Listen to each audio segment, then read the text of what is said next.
नमस्कार दर्शकों, किसान एवं पशुपालक भाइयों, स्वागत है आपका हमारी खेती हमारे पशु यूट्यूब चैनल पर। किसान साथियों, आज हम आपसे सरसों के बारे में जानकारी साझा करेंगे। मेरे बहुत से किसान भाइयों की जो सरसों की फसल है वो इस समय फूल और फली अवस्था में चली हुई है। इस समय सरसों के बारे में जानकारी होना बहुत ज़रूरी है। छोटी सी कमी किसान की फसल के लिए काफ़ी नुकसानदायक साबित हो सकती है। तो मेरे किसान भाइयों से प्रार्थना है कि आप अपनी फसल की लगातार निगरानी करते रहें, उसको देखते रहें, कोई समस्या तो नहीं है। इस समय जो आम तौर पर सरसों में बीमारी आती हैं वो 2-3 प्रकार की बीमारी आती हैं। उनका क्या समाधान है, इस पर मैं आपको पूरी जानकारी इस वीडियो के माध्यम से साझा करूंगा। सबसे पहले बात करते हैं किसान साथियों, सरसों में चेपा रोग, जिसमें आपने देखा होगा कि टहनियों पर, फूलों के बीच में जहाँ फूल निकलते हैं, टहनियाँ बनती है ऊपर, जो फूल के नीचे का हिस्सा होता है या फूल के अंदर छोटे छोटे कीट होते हैं, जो भूरे और सफ़ेद रंग के, हल्के पीले रंग के, हरे रंग के ये कीट होते हैं। हल्के पीले और हरे रंग के छोटे छोटे कीट होते हैं। ये चेपा भी बोलते हैं इसको, अड़ भी बोलते हैं, माहू भी बोलते हैं, तेला भी बोलते हैं इसको। आप अपनी भाषा में क्या बोलते हो वो आप समझ लेना। तो किसान साथियों, ये जो टहनी होती है जिसमें फूल निकल रहे हैं उसका रस चूस लेते हैं, जिससे उस टहनी पर फलियां अपेक्षा से छोटी रह जाती हैं और उसके अंदर, फलियों के अंदर दाना नहीं बनता है। यानी कि जो परागकण के बाद में फलियां बननी शुरू होती हैं वहाँ पर ये अपना अटैक करते हैं और उसके रस को चूस लेते हैं, जिससे बढ़ने वाले दाने को पोषक तत्व नहीं मिलते हैं, जिस वजह से वो कमज़ोर रह जाता है या बढ़ता ही नहीं है। इसके लिए किसान भाई क्या करें, आप ध्यान से इस बात को सुने समझे। इसके लिए किसान भाइयों से प्रार्थना है कि आप अपनी सरसों की फसल में 250 से 400 मिलीलीटर 250 से 400 मिलीलीटर मिथाइल डेमटान, जिसको मेटासिस्टोक के नाम से जानते हैं, 25% ईसी है, या डाइमेथेट रोगोर के नाम से जिसको हम जानते हैं रोगोर, 30% ईसी है। या तो रोगोर ले लो या मेटासिस्टोक ले लो। मेटासिस्टोक लेना है तो 25% ईसी लेना है। अगर आप रोगोर ले रहे हो तो 30% है, मेटासिस्टोक है वो 25% है।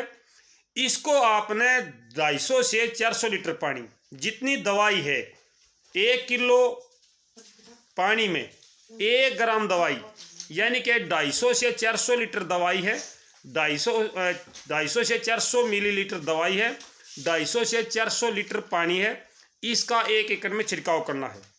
दोनों दवाइयाँ दोबारा बताता हूँ किसान साथियों। मेटासिस्टोक 25% ईसी है, रोगोर 30% ईसी है। इनमें से कोई सी एक दवाई ले लेना, ठीक है।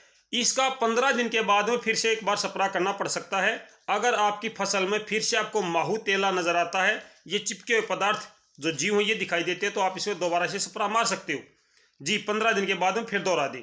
इसके आगे हम बात करते हैं जो आपका फिलोडी या मुरोडिया जिसको बोलते हैं, या सफ़ेद रतुआ होता है। जैसा कि आपको पता कि जो हमारी फसल होती है उस पर जो पत्ते होते हैं, सरसों के पत्तों के नीचे सफ़ेद और भूरे रंग के धब्बे पड़ जाते हैं। आपने देखा होगा कि कुछ फलियां भी मुड़ी हुई होती हैं, वो सफ़ेद हो जाती हैं। तो इस प्रकार की अगर सरसों में समस्या नज़र आती है, पत्तों के नीचे सफ़ेद या भूरे रंग के धब्बे पड़ गए हैं, जिससे वो आँख के आकार के होते हैं, शुरू में छोटे आकार के, फिर वो धीरे धीरे बढ़ जाते हैं और वो ब्लैक कलर के हो जाते हैं। तो इस प्रकार का ये सफ़ेद रतुआ है, भूरा रतुआ है या मुरोडिया है। तो इसके लिए किसान भाई क्या करें, एक बार ये भी मैं आपको बताना चाहूँगा।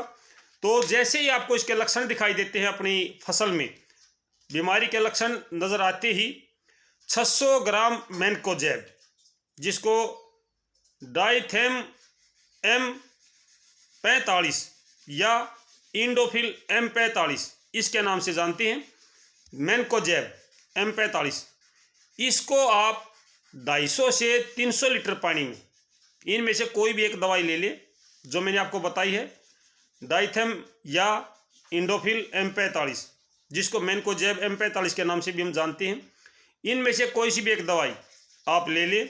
250 से 300 लीटर पानी प्रति एकड़ के हिसाब से दवाई लेनी है। 600 ग्राम दवाई और 250 से 300 लीटर पानी, इसके अंदर मिलाकर आप अपनी फसल पर छिड़काव कर दें। 15 दिन के अंतराल पर 3 या 4 स्प्रे आपने करने पड़ेंगे। उसके बाद में जो आपकी ये मरोड़िए की या चेपे की जो ये मरोड़िया और सफ़ेद रतुआ है ये आपका नहीं रहेगा। और जो आपका स्टैंड हग जिसको बोलते हैं, स्टैंड हग जो होती है, आपने देखा होगा कि सरसों में फूल अवस्था में जो ऊपर की टहनी वो मुड़ जाती है बिल्कुल। तो इस प्रकार की अगर समस्या आपके खेतों में है, सरसों खेत में, तो किसान भाई इन दवाइयों का प्रयोग करें। अगर इसके अलावा और कोई समस्या है आपके सरसों में तो आप अपना कमेंट बॉक्स में डालिए।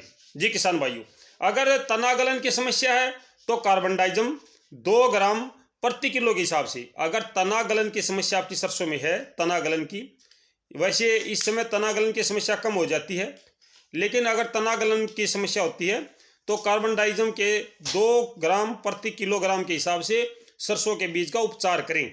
जी किसान भाइयों, इस समय आप इसके लिए जो स्प्रे है तना गलन के लिए वो 0.1% कार्बनडाइजम है, 0.1% कार्बनडाइजम है, जिसका स्प्रे आप अपनी फसलों में करेंगे तो तना गलन की समस्या भी कम हो जाएगी। तो ये थी जानकारी किसान साथियों फिलहाल के लिए सरसों के बारे में। आगे हम दूसरी फसलों की जानकारी साझा करेंगे। तब तक नमस्कार, जय हिंद। चैनल को सब्सक्राइब करें ताकि आपको समय पर अपडेट मिलती रहे। मैं सभी दर्शक भाइयों से प्रार्थना करता हूं कि आप चैनल को सब्सक्राइब करें ताकि आपको समय पर अब की जो भी फसल आपने लगाई है उसकी समस्या और समाधान की अपडेट मिलती रहे। तो आज ही सब्सक्राइब कर लें और बेल आइकन को जरूर दबा लें। धन्यवाद।